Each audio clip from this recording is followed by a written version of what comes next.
नमस्कार साथियों, आज की हमारी हिंदी की क्लास उपसर्ग प्रत्यय पर आधारित है। उपसर्ग प्रत्यय क्या है? एक शब्दांश है।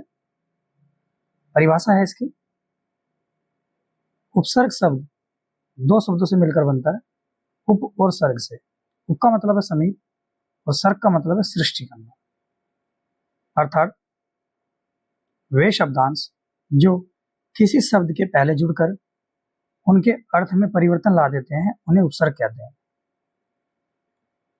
मतलब सिंपल सी बात यह है कि उपसर्ग वो होता है जो शब्द के पहले जुड़े जाते हैं और प्रत्यय वो होते हैं जो शब्द के बाद में जुड़े जाते हैं। कोई भी मूल शब्द होगा, उसके स्टार्टिंग में कोई शब्द जोड़ा जा रहा है तो उसको उपसर्ग कहा जाएगा, बाद में कोई शब्द जोड़ा जा रहा है तो उसको प्रत्यय कहा जाएगा।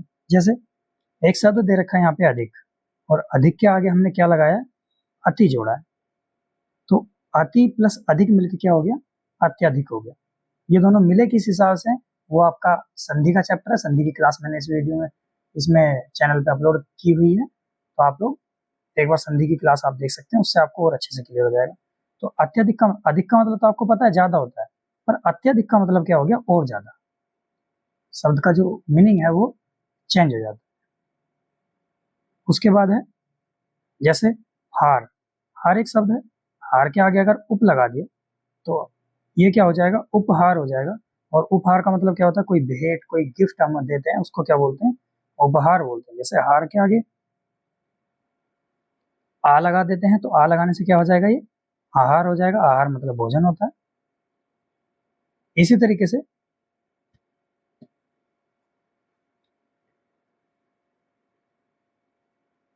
उपसर्ग के लिए अलग अलग प्रकार की 3 डेफिनेशन लिख देते हैं। डेफिनेशन क्या? वर्ड टाइप से है ये, कि उपसर्ग क्या होते हैं? जो किसी शब्द के पहले जुड़ते हैं उन्हें भी उपसर्ग कहा जाता है, या ऐसा कहा जाए शब्द के आदि में, आदि मतलब शुरुआत, या शब्द के आगे। अगर इस टाइप से कोई भी शब्द मिलते हैं लिखे हुए कि शब्द के आदि में कौन से शब्द जुड़ते हैं, पेपर में क्वेश्चन पूछ लिया जाता है कि किसी मूल शब्द के आदि में कौन से शब्द जोड़े जाते हैं, उसको क्या कहते हैं, तो उसको उपसर्ग कहा जाता है। या शब्द के आगे कौन से शब्द जोड़े जाते हैं उनको उपसर्ग कहा जाता है। इसी तरीके से बोला जाता है कि शब्द के अंत में कौन से शब्द जोड़े जाते हैं तो उनको प्रत्यय कहा जाता है। 1 नंबर का क्वेश्चन रहता है और कंफ्यूजन में गलती हो जाती है उसमें।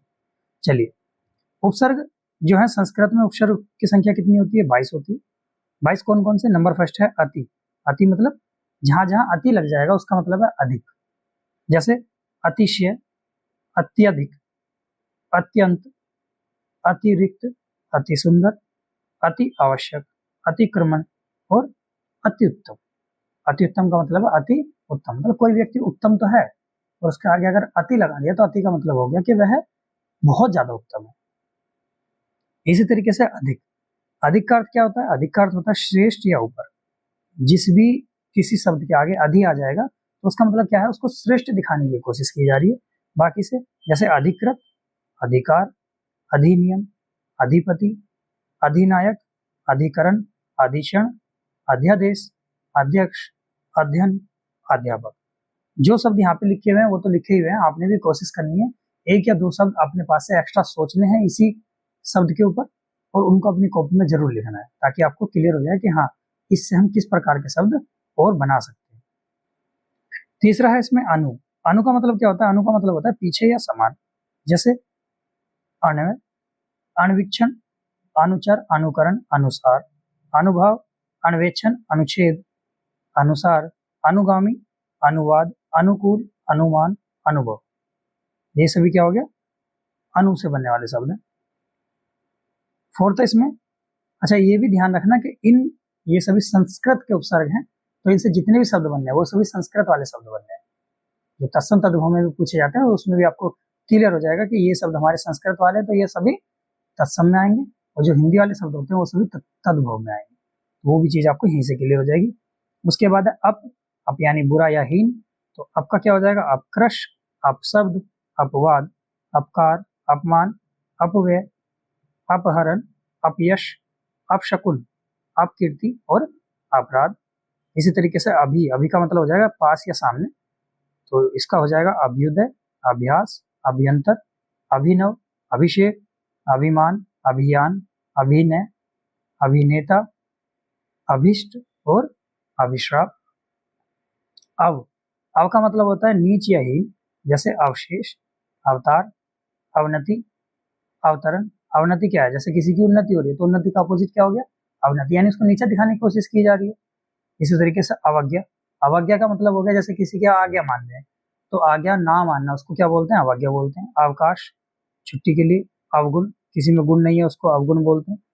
अवसर, तो ये सभी शब्द किससे बनने हैं? अव से बनने हैं। नेक्स्ट है आ।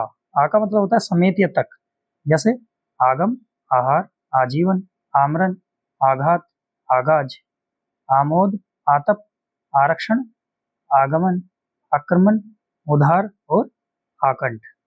इसी तरीके से उत है। उत का मतलब होता है जो उच्च या श्रेष्ठ के लिए जो वर्ड प्रयोग किए जाते हैं वो सभी किससे बनाए जाते हैं? उत से बनाए जाते हैं। जैसे उत्थान, उन्नति, उन्नयन, उज्ज्वल, उद्धार, उल्लेख, उत्कृष्ट, उत्तम, उच्छ्वास, उच्छिष्ट, उद्गम, उत्पत्ति और उच्चारण। नौवा है उप। उप मतलब निकट। निकट के लिए उप का प्रयोग किया जाता है। उपेक्षा, उपाध्यक्ष, उपकरण, उपहार, उपदेश, उपवन, उपमंत्री, उपवास, उपयोग, उपकार, उपनिषद, उपहास और उपचार। एक उपसर्ग से आपको लगभग कम से कम 10 वर्ड तो बना ही पाओ, इतनी क्षमता आपकी होनी चाहिए। इसलिए इन वर्डों को लगभग 1 से 2 बार अपनी कॉपी पे लिख के देख लेना। एक बार भी लिख लोगे तो आपको एक बार सोच सोच के लिख लेना, बाद में जो शब्द समझ में ना आए उसको वीडियो को पॉज करके उसमें से देख के लिख लेना, तो अच्छे से क्लियर हो जाएगा कि इससे हम कौन कौन से शब्द बना सकते हैं। मिनिमम 10 या 10 भी नहीं बना पाए तो कम से कम 5 शब्द तो एक उससे बनने चाहिए, अगर उसके हैं पॉसिबल तो।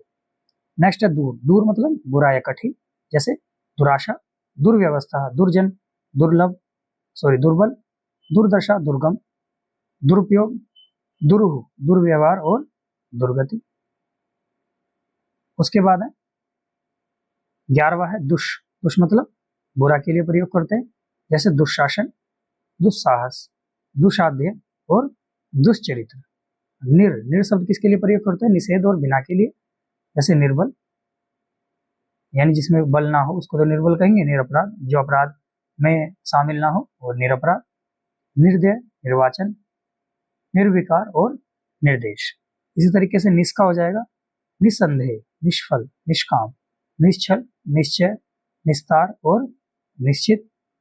नी का हो जाएगा, नी का मतलब निषेध के लिए प्रयोग करते हैं, निडर, जो डरता ना हो। न्यून, न्याय, निषेध, निषिद्ध, निकर, निबंध। इसी तरीके से परा का हो जाएगा, परा मतलब पीछे या उल्टा, तो पराभव, पराजय, पराकाष्ठा, परामर्श, पराक्रम, परावर्तन। इसी तरीके से परि, परि मतलब हो जाएगा आसपास, यानी परिश्रम, परिमाण, परित्याग, परिच्छेद, पर्याप्त, पर्यटन, पर्यंत, पर्यावरण और परिवार। नेक्स्ट है प्रति। प्रति से बनने वाले शब्द के प्रति शब्द का प्रयोग किस लिए होगा? जहां हर एक का प्रयोग करना पड़े। प्रति मतलब होता है हर एक। इसके शब्द हो जाएंगे प्रत्येक, प्रत्याशा, प्रतिक्षण, प्रतिशत, प्रतिकूल, प्रतिध्वनि, प्रत्युत्तर, प्रतिदिन, प्रतिक्रिया, प्रतिवर्ष, प्रतियोगिता और प्रत्याघात। 18वां आ जाएगा प्र। प्र मतलब आगे। प्रहार, प्रवेश, प्रवर, प्रसार, प्रचार, पर्यंत, प्रख्यात, प्रस्थान, प्रमाण, प्रकृति और प्रबल। नेक्स्ट है वी। वी मतलब विशेष, यानी विराम, व्यर्थ, विशुद्ध, विलाप, विहार, वियोग, विपक्ष, व्याधि, व्यायाम, व्यवहार, व्यू, विकार, विवाद, व्यास और व्यसन। मैं तो इसमें केवल देखी हुई चीजों को जो मतलब लिख रखी है उन पे टिक मार रहा हूँ। आप लोगों को अपनी कॉपी में लिखोगे तो अच्छे से याद हो जाएगा। और इस चैप्टर को ये सोच के बिल्कुल मत छोड़ देना कि इजी चैप्टर है और बड़े आराम से इसमें तो पेपर में टिक लग ही जाते हैं। अगर एक नंबर भी गलत हो जाता है तो एक नंबर की वजह से हम एक अच्छी पोस्ट को छोड़ देते हैं। जो चीज मैं खुद एक बार झेल चुका हूँ, केवल एक नंबर की वजह से एक अच्छी पोस्ट आ जाती है, बड़ा दुख होता है। और वो इतने सिंपल क्वेश्चन के लिए जो हम जानते भी उस क्वेश्चन को रॉन्ग टिक लग जाता है, उसमें सही करते करते भी उसमें गलत टिक लगने के कारण एक नंबर की वजह से बड़ी पोस्ट छूट जाती है। तो इस चीज का ध्यान रखना हमेशा कि हर एक चीज को इंपॉर्टेंट मान के चलना और सबको अपनी कॉपी में राइट करना, कोशिश करनी है कि उसको हम अच्छे से याद कर सकें। नेक्स्ट है सम। सम मतलब साथ, यानी संयोग, संसार, संरक्षक, संगम, संभव, संकल्प, संशय, संलग्न और संतोष। 21वां है सु। सु का मतलब सुपुत्र, सुपात्र, स्वच्छ, स्वागत, सुक्रम, सुगम, शुक्ति, सुयोग, सुशिक्षित, सुलभ और सुरजन। अपि, अपि मतलब हो जाता है भी, अपिधान और अपिदान। तो ये सभी हमारे संस्कृत के 22 उपसर्ग थे। इस चीज का जरूर ध्यान रखना कि संस्कृत के टोटल उपसर्ग की संख्या कितनी होती है, 22 होती है। कौन कौन सी होती है वो मैंने आपको बता दिया, और इनसे बनने वाले सभी शब्द भी संस्कृत के होते हैं। अगला है हिंदी के उपसर्ग। हिंदी में मुख्य रूप से 10 उपसर्ग होते हैं। कुल उपसर्ग की संख्या हिंदी में 13 होती है। कौन कौन से?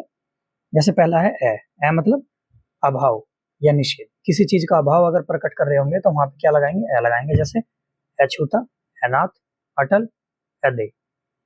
अन मतलब भी अभाव हो जाएगा, जैसे अनपढ़, यानी जो पढ़ा लिखा ना हो, जिसमें पढ़ाई का अभाव हो।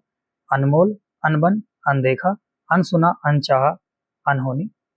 कु का हो जाएगा कुक्रम, कुचेला, कुचाल, कुपुत्र, कुरूप, कुचक्र, कुसंगति, कुख्यात, कुरीति और कुमार। नेक्स्ट दु का हो जाएगा, दु मतलब होता है कम या बुरा, जैसे दुलारा, दुबला, दुगना, दुकाल, दुरंगा, दुनाली और दुलती। ये सभी हिंदी के शब्द हैं, जिनको देशज शब्द भी कहा जाता है या जिनको आप तद्भव शब्द भी कहते हैं। नेक्स्ट है नी मतलब कमी, निकम्मा, निहाल, निगोड़ा, निहत्या। ओ का हो जाएगा हीन, यानी ओरस, ओतार, ओगुण, ओघट और औजार। भर का हो जाएगा पूर्ण, यानी भरसक, भरमार, भरपेट और भरपूर। अगला है सु। सु मतलब अच्छा। इसके आगे सु शब्द आ जाएगा, इसका मतलब वो अच्छे को प्रेफर कर रहा है। जैसे सुडोल, सुघड़, सुफल, सुजान। अद मतलब हो जाएगा आधा, जैसे अध पका, अध मरा, अध कचरा, अध नंगा, अध खिला, अध जला। उनसे हो जाएगा एक कम। उनका मतलब होता है एक कम, जैसे 19 यानी 20 से एक कम, 39 यानी 40 से एक कम, 79, 49, 59। नेक्स्ट है 11वां पर मतलब दूसरा, यानी परसर्ग, परोपकार, परलोक, पराधीन, परहित। बिन का हो जाएगा बिन बिहा, बिन बादल, बिन जाने। चौ का हो जाएगा चौराहा, चौमासा, चौपाया, चौमुखा और चौपाल। तो ये हिंदी के टोटल हमारे कितने हो गए उपसर्ग? 13 हिंदी के उपसर्ग हो गए। अगला है उर्दू और फारसी के उपसर्ग। इनकी संख्या कितनी होती है? 19 होती है। पहला है कम। कम मतलब थोड़ा, कम वक्त, कम अक्ल, कमजोर।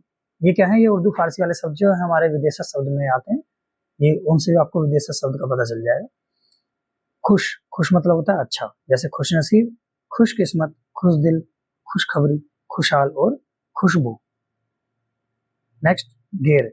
गैर का मतलब होता है निषेध, यानी गैर मुल्क, गैर जिम्मेदार, गैर हाजिर और गैर कानूनी। ना मतलब होता है अभाव, यानी नापाक, नामुमकिन, नापसंद, नामुराद और नासमझ। ये वो शब्दों को सुनते ही पता चल रहा होगा कि उर्दू और फारसी के शब्द है ये। नेक्स्ट है ब मतलब अनुसार, बदौलत, बगैर, बदसूरत। बा का मतलब होता है सहित, यानी बाइज्जत, बाकायदा और बाअब्द, बाअदब। नेक्स्ट है बद मतलब बुरा, बदमाश, बदनाम, बदकिस्मत, बदबू। बे मतलब बिना, बेईमान, बेइज्जती, बेइज्जत या बेचारा।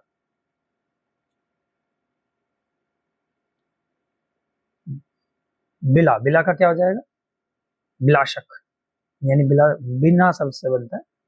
नेक्स्ट है ला मतलब रहित, जैसे लावारिस, यानी जिसका कोई वारिस ना हो, वारिस से रहित हो। लाइलाज, जिसका कोई इलाज ना हो। लाजवाब, जिसका कोई जवाब ना हो। तो वो सभी क्या हो जाएंगे? ला से बनने वाले शब्द हो जाएंगे। सर मतलब हो जाएगा मुख्य, जैसे सरदार, सरपंच, सरताज, सरकार, सरहद। हम मतलब साथ वाला, जैसे हम सफर, हम उम्र, हमदम, हम जूली, हमदर्द। हर का मतलब हो जाएगा प्रत्येक, जैसे हर एक, हर साल, हर बार, हर दिन। अल का मतलब हो जाएगा अंतिम, जैसे अलविदा, अलबता और अलबेला। बिल मतलब हो जाएगा के साथ, यानी बिल्कुल, बिल आखिर। नेक्स्ट है फिल या फी। इसका मतलब हो जाएगा में प्रति, जैसे फी आदमी या फिलहाल। बर बर मतलब हो जाएगा बाहर, जैसे बर वक्त, बर्खास्त, बरदस्त, बर्बाद, ये सभी क्या है, बर से बनने वाले शब्द हैं। नेक्स्ट है दर, दर मतलब में, दरअसल, दर हकीकत। एन, एन का हो जाएगा ठीक या पूरा, जैसे एन वक्त, एन मौका, एन हिकमत। ये हो गए टोटल उर्दू या फारसी के टोटल 19 उपसर्ग। उसके बाद है अंग्रेजी के। अंग्रेजी के कौन कौन से हैं, जैसे डिप्टी, डिप्टी का मतलब होता है सहायक, जैसे डिप्टी गवर्नर होता है, डिप्टी कलेक्टर होता है, या डिप्टी मिनिस्टर होता है। ये सभी का मतलब क्या है कि कलेक्टर का सहायक, मिनिस्टर का सहायक। तो डिप्टी का मीनिंग ही उससे एक रैंक नीचे वाला, यानी उसका सहायक सहायक होता है। उसके बाद है वाइस, वाइस मतलब भी सहायक होता है, जैसे वाइस राय, वाइस चांसलर, वाइस प्रेसिडेंट, यानी प्रेसिडेंट का जो सहायक होता है उसको क्या बोलते हैं, वाइस प्रेसिडेंट बोलते हैं। इसी तरीके से जनरल, जनरल मतलब प्रधान, जनरल मैनेजर, जनरल सेक्रेटरी, सब, सबका मतलब हो जाएगा सब इंस्पेक्टर, सब जज, यानी इंस्पेक्टर से एक रैंक नीचे वाला, ये भी सहायक ही कहा जाएगा लगभग। चीफ, चीफ मतलब प्रमुख, जैसे chief minister, chief engineer, chief secretary. Head, head मतलब मुख्य हो जाएगा, जैसे हेड मास्टर और हेड क्लर्क। ये सभी इंग्लिश के शब्द हैं, इंपॉर्टेंट शब्द हैं, बहुत ज्यादा पूछे भी जाते हैं। नेक्स्ट है उसके बाद प्रत्यय। उपसर्ग की हमारी खत्म हुई, उसके बाद अभी प्रत्यय है। प्रत्यय का मतलब है कि प्रत्यय आएगा तो उसी शब्द के साथ में, पर बाद में प्रयोग किया जाएगा। यानी इसकी हम डेफिनेशन कह सकते हैं, वे शब्दांश जो शब्द के अंत में जुड़कर एक विशेष परिवर्तन ला देते हैं उन्हें प्रत्यय कहते हैं। प्रत्यय दो प्रकार के होते हैं, कृदंत यानी कृत प्रत्यय, दूसरा होता है तद्धित प्रत्यय। कृदंत प्रत्यय क्या है, ये प्रत्यय क्रिया शब्दों के साथ जुड़ते हैं, जैसे सिल प्लस आई, इसका क्या हो जाएगा सिलाई, पढ़ प्लस आई पढ़ाई। दूसरा है वे प्रत्यय जो संज्ञा सर्वनाम और विशेषण शब्दों के साथ जुड़ते हैं। क्रिया शब्द के साथ जुड़ेंगे तो कृदंत यानी कृत प्रत्यय, और संज्ञा सर्वनाम और विशेषण के साथ जुड़ेंगे तो उनको क्या कहा जाएगा, तद्धित प्रत्यय। जैसे स्वर्णकार, मिठास, तो इस टाइप के शब्द क्या हो जाएंगे, ये तद्धित प्रत्यय हो जाएंगे। या स्वर्ण क्या है, एक संज्ञा शब्द है, मिठास सर्वनाम विशेषण है, तो इन शब्द के साथ जुड़ रहे हैं तो ये तद्धित प्रत्यय कहलाएंगे। नेक्स्ट है नंबर फर्स्ट कृत प्रत्यय। कृत प्रत्यय में क्या होगा, कर्ता का बोध कराया जाएगा। जैसे सार शब्द से बनने वाला शब्द क्या हो जाएगा, मिलनसार, आकू से पढ़ाकू, यहाँ भी आकू से लड़ाकू, वाला मतलब खेलने वाला। ये सब जो किसी काम को करने वाले लोग हैं, यानी कृत हैं, जो करता है उनका बोध करा रहे हैं। जैसे तैराक हो गया, जुझारू हो गया। इसी तरीके से कर्म, कर्म कृत प्रत्यय, यानी इसमें कर्म की जो प्रधानता होगी कर्म का बोध कराएगा। जैसे बिछोना, बिछोने में क्या प्रत्यय है, होना। खिलौने में क्या प्रत्यय है, होना। सजावट में क्या है, आवट, यानी इनका काम क्या है, जो बिछाने का काम है उसको बिछोना बोलते हैं, जो खेलने का काम है, सजाने का काम है, ये सभी क्या है, इसमें कर्म के बारे में बात हो रही है। नेक्स्ट है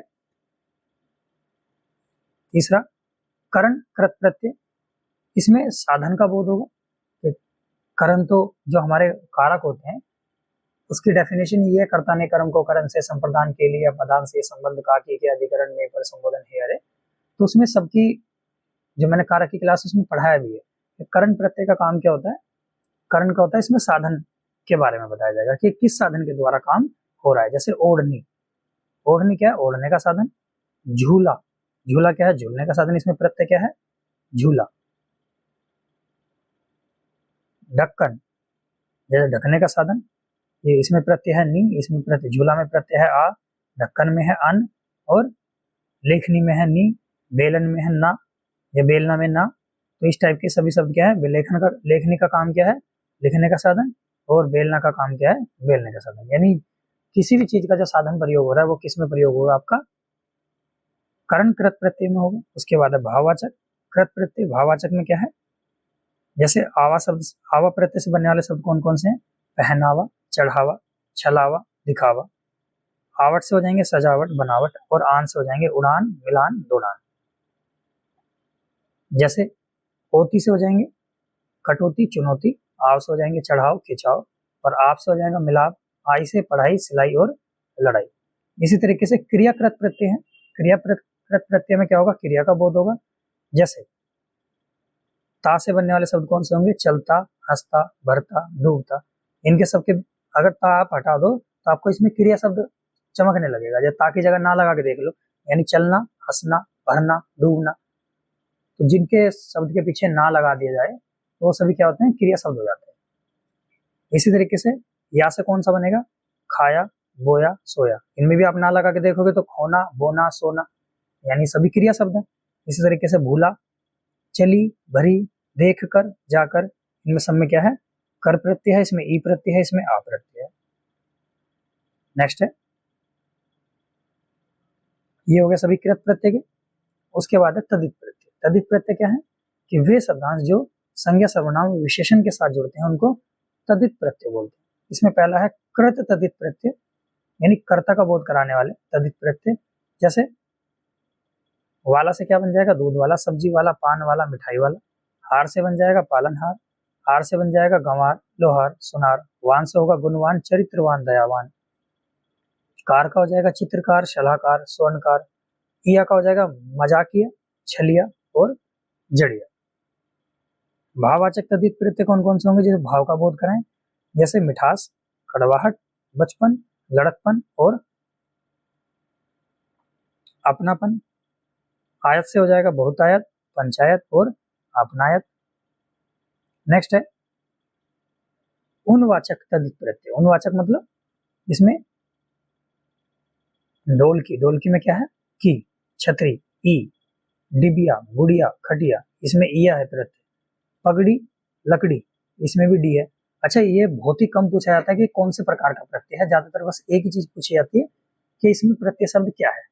अगर ये पूछा गया प्रत्यय शब्द क्या है तो आप जितने वर्ड आप यहाँ पे सुन रहे हो इनको अगर आप एक बार भी कॉपी पे लिख लोगे, ब्रेक कर करके इनका प्रत्यय अलग लिख लोगे तो याद आ जाएगा। और थोड़ा थोड़ा ये दिमाग में रखना कि किस प्रत्यय के अंतर्गत आ रहा है, बाई चांस अगर पूछ लिया जाता है, क्योंकि एसआई तक के लेवल में ये नहीं, ज्यादातर ये नहीं पूछता कि कौन से प्रकार का प्रत्यय है। ये बहुत ज्यादा डीपली अगर किसी में हिंदी दी जाएगी तब उसमें पूछा जाएगा, वरना नॉर्मली ये पूछा जाता है कि इस शब्द में प्रत्यय शब्द क्या है। और ये क्वेश्चन तो हमेशा एक उपसर्ग का और एक प्रत्यय का आना ही है, यानी आज की इस क्लास से 2 नंबर के क्वेश्चन कंफर्म। उसके बाद है ई से हो जाएगा थाली और रस्सी।